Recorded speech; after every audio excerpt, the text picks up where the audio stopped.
Focus दूरी के एक अवतल दर्पण की मुख्य अक्ष पर 4f दूरी पर 6 सेमी लंबी वस्तु रखी है। वस्तु के प्रतिबिंब की लंबाई है। हमें यहां पर ये 4 ऑप्शन दे रखे हैं जिनमें से कोई एक ऑप्शन सही है। तो चलिए फिर कॉपी और पेन निकाल लीजिए और सॉल्व करते हैं बहुत ही सरल तरीके से डायग्राम के साथ अपने इस प्यारे से न्यूमेरिकल को। प्यारे बच्चों, यहां पर ये न्यूमेरिकल हमें बहुविकल्पीय प्रश्न में, ऑब्जेक्टिव क्वेश्चन में, एमसीक्यूज में दे रखा है। तो हम क्या करते हैं, हम जो हमारा रफ पेज होता है वहां पर सोल्व करके डायरेक्टली हम आंसर लिखते हैं। लेकिन इन फ्यूचर वो आपको बहुविकल्पीय प्रश्न में ना देकर वैसे अगर पूछ लेता है तो आपको सोल्व करना पड़ेगा। तो इस टाइप के न्यूमेरिकल को कैसे सोल्व करते हैं, किस तरह से लिखते हैं, क्या करते हैं, उसे समझिए बहुत ध्यान से। प्यारे बच्चों, जो वैल्यूज हमें दे रखी हैं सबसे पहले हम लिखेंगे नीचे, सही है।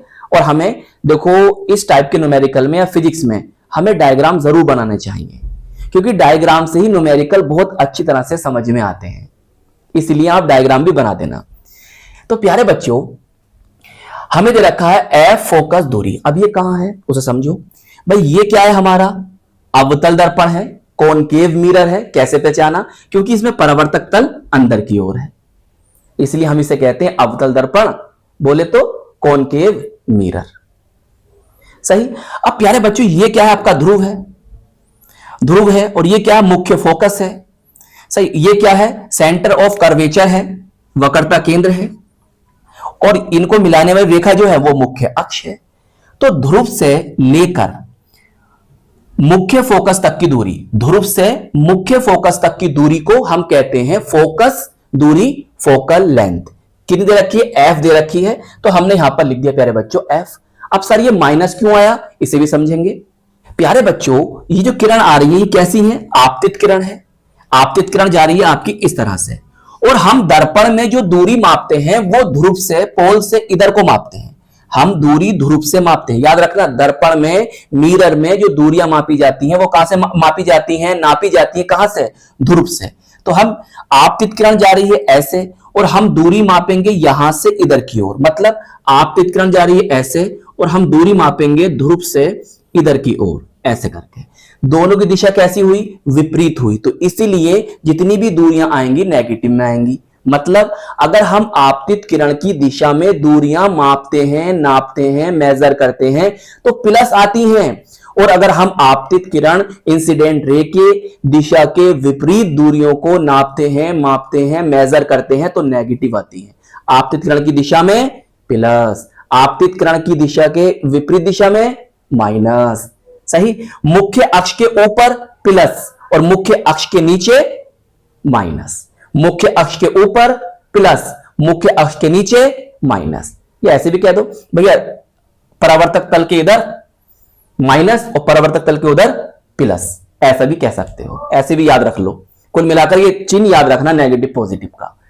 अब प्यारे बच्चों, उसने कहा मुख्य अक्ष पर 4f दूरी पर। भाई 4f दूरी पर हमारी 6 सेमी लंबी वस्तु रखी है। तो यहां से यहां तक की जो दूरी है प्यारे बच्चों, जो जहां हमारी वस्तु रखी है, 6 सेमी लंबी वस्तु रखी है, वो कितनी दूर रखी है, यहां से 4f दूरी पर। तो हम इसे प्रदर्शित करते हैं वस्तु की दूरी को u से, तो u बराबर आ गया -4f। इधर से मापेंगे ना। अब देखो वस्तु की दूरी 6 सेमी प्लस में आई, क्यों, क्योंकि ये मुख्य अक्ष के ऊपर है। तो हमें क्या करना है, वस्तु के प्रतिबिंब की लंबाई मतलब I को ज्ञात करना है। चाहो तो तुम यहां h लिख सकते हो, या h डैश भी लिख सकते हो, O या I भी लिख सकते हो, सही है। O से ऑब्जेक्ट वस्तु, I से इमेज प्रतिबिंब, ऐसे याद रख लो, क्लियर। और हमें प्यारे बच्चों प्रतिबिंब की दूरी भी हम ज्ञात कर लेंगे, पूछी नहीं है, हो सकता है इन फ्यूचर पूछ सकता है, उसे भी ज्ञात करना जरूरी है। अब प्यारे बच्चों देखो, हमारी वस्तु की जो दूरी है, सॉरी वस्तु की जो लंबाई है 6 सेमी है, क्योंकि मुख्य अक्ष के ऊपर है। अब हमारा जो वस्तु रखी है वो वक्रता केंद्र के इधर है, सही, पीछे है। या ऐसे कह दो वक्रता केंद्र, सेंटर ऑफ कर्वेचर, और अनंत के बीच में वस्तु रखी है। तो प्रतिबिंब कहां बनेगा, प्रतिबिंब वक्रता केंद्र और फोकस दूरी के बीच में बनेगा। कैसा होगा, छोटा होगा, वस्तु से छोटा होगा। कैसा होगा, वास्तविक होगा, रियल होगा, और उल्टा होगा, इनवर्टेड होगा। तुम देख लेना इसका मान क्या आएगा, इसके मान से छोटा आएगा, देख लेना। और नेगेटिव आएगा, क्यों, क्योंकि क्योंकि मुख्य अक्ष के नीचे बन रहा है प्रतिबिंब, इसका मान नेगेटिव आएगा। अगर ये बातें आ जाती है तो समझ तुम्हारा न्यूमेरिकल सही है, नहीं तो गलत है। चलिए अब प्यारे बच्चों आप ये फॉर्मूला लगाएंगे, ऊपर दिखाई दे रहा है दर्पण का सूत्र 1/f बराबर 1/v प्लस 1/u, या प्यारे बच्चों मैं इस वाली बात को इधर, इस वाली बात को इधर कर सकता हूं, नो प्रॉब्लम। अब प्यारे बच्चों वैल्यू आपको सब पता है भाई, हमें 1/v का मान ज्ञात करना है तो हम इसे 1/v कर देंगे। अब देखो u का मान दे रखा है -4f, ये माइनस का है और ये प्लस है, तो प्यारे बच्चों क्या हो जाएगा, माइनस हो जाएगा। प्लस माइनस क्या होता है, प्लस माइनस क्या होता है, माइनस हो जाएगा।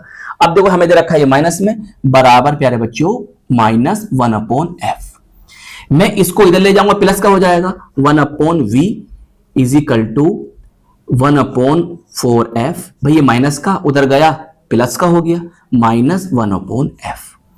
अब देखिए अगर हम यहां से एलसीएम लेंगे तो क्या आएगा हमारा, 4f एलसीएम आएगा, सही है। अब देखो 4f से कितनी बार जा रहा है, एक बार जा रहा है तो यहां पर 1 आ गया। ये कितनी बार जाएगा, 4 बार जाएगा तो यहां पर 4 आ गया। क्लियर, आगे चलें। चलिए सर ऊपर बेटे कितना हो गया, 3 हो गया। अब एक बात तुम बताओ मुझे, ये माइनस का है 4 और 1 है आपके प्लस के, किसका मान ज्यादा, माइनस का, तो यहां पर चिन्ह का आएगा माइनस का आएगा सर, अपॉन 4f। ये 1/v है, इसे अगर हम सीधा करके लिखेंगे मतलब टर्न कर देंगे, इसे कर देंगे हम v, तो ये भी तो टर्न हो जाएगा, मतलब ये हो जाएगा -4/3f। सही है, बात चल रही है सेंटीमीटर में, चाहो तो सेंटीमीटर सेंटीमीटर सेंटीमीटर लिख सकते हो ना, तो ऐसे रहने दो, कोई प्रॉब्लम नहीं है। ये तो प्यारे बच्चों हमारी ध्रुव से यहां तक की दूरी, मतलब इमेज तक की दूरी, यहां तक की, यहां से यहां तक की जो दूरी आ गई हमारी, कितनी आ गई, 4/3। सही, माइनस का मतलब यही है कि आप दूरी को कहां से माप रहे हैं, सही है, बस ये मतलब है इसका। अब प्यारे बच्चों हमें बताना है प्रतिबिंब की लंबाई, तो हम क्या करेंगे, हमारे पास एक फॉर्मूला होता है रेखीय आवर्धन का, सही है, m। आप सामने लिखना, शायद इधर दिखाई नहीं दे रहा हो, मैं नीचे लिख देता हूं। क्या होता है प्यारे बच्चों रेखीय आवर्धन का, m बराबर, देखो इमेज की लंबाई मतलब प्रतिबिंब की लंबाई बटे वस्तु की लंबाई बराबर, ये भी होता है फॉर्मूला, माइनस प्रतिबिंब की दूरी बटे वस्तु की दूरी। अब देखो इसका मान तो हमें दे नहीं रखा है, मगर ये दो मान हमें पता है, तो बस इसी लेके चलो आगे। ब्लैक पेन से लिखते हैं फॉर्मूला, सही है, यहां लिख देना सूत्र, अरे चलो मैं लिख दिया, सूत्र लिख देना, सही। देखो आई हमें ज्ञात करना है प्यारे बच्चों, और हमें ओ दे रखा है कितना, 6 सेमी, रख दिया। वस्तु की दूरी कहां आ गई, -4/3f हमें दे रखी है, बटे u हमें पता है कितना है, -4f।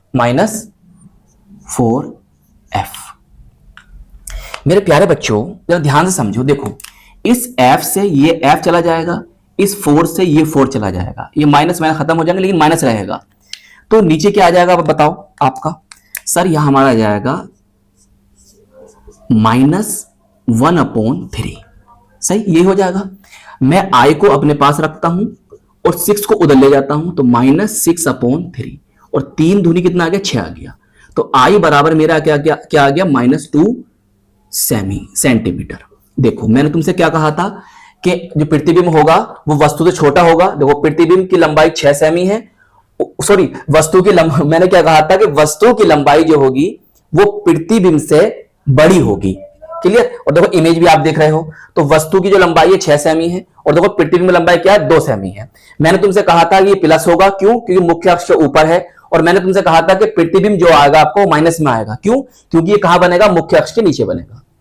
क्लियर, तो इसीलिए 2 सेमी। अब देखो यहां पर कौन सा ऑप्शन सही है, सही, तो ये 2 सेमी। देखो माइनस और माइनस प्लस का मतलब क्या है भाई, माइनस आपको बता रहा है कि आप दूरी कहां से नाप रहे हैं, किस तरह से नाप रहे हैं, सही, और कोई मतलब नहीं माइनस प्लस का, समझ रहे हो। तो ये आपका आगा पहला ऑप्शन ठीक होगा। चलिए नोट कर लीजिए प्यारे बच्चों, एक बात और याद रखो, रेखीय आवर्धन का मान अगर नेगेटिव आता है ना, तो प्रतिबिंब क्या है, वास्तविक होगा, रियल होगा, और कैसा होगा, उल्टा होगा, इन्वर्ट होगा। अगर रेखीय आवर्धन का मान प्लस आ जाता है, प्लस पॉजिटिव आ जाता है, तो प्रतिबिंब कैसा होगा? आभासी होगा और सीधा होगा। सही, तो पूरी बात आपके समझ में आ गई होगी। तो आई होप ये न्यूमेरिकल आपको बहुत अच्छी तरह से समझ में आ गया होगा। तो प्यारे बच्चों, इस वीडियो को लाइक कीजिएगा, अपने दोस्तों में, अपने साथ के पढ़ने वालों में जरूर शेयर कीजिएगा, और अगर चैनल पर नए हैं तो चैनल को सब्सक्राइब भी कर लीजिएगा। हम मिलेंगे आपको इसकी नेक्स्ट वीडियो में। जय हिंद, जय भारत।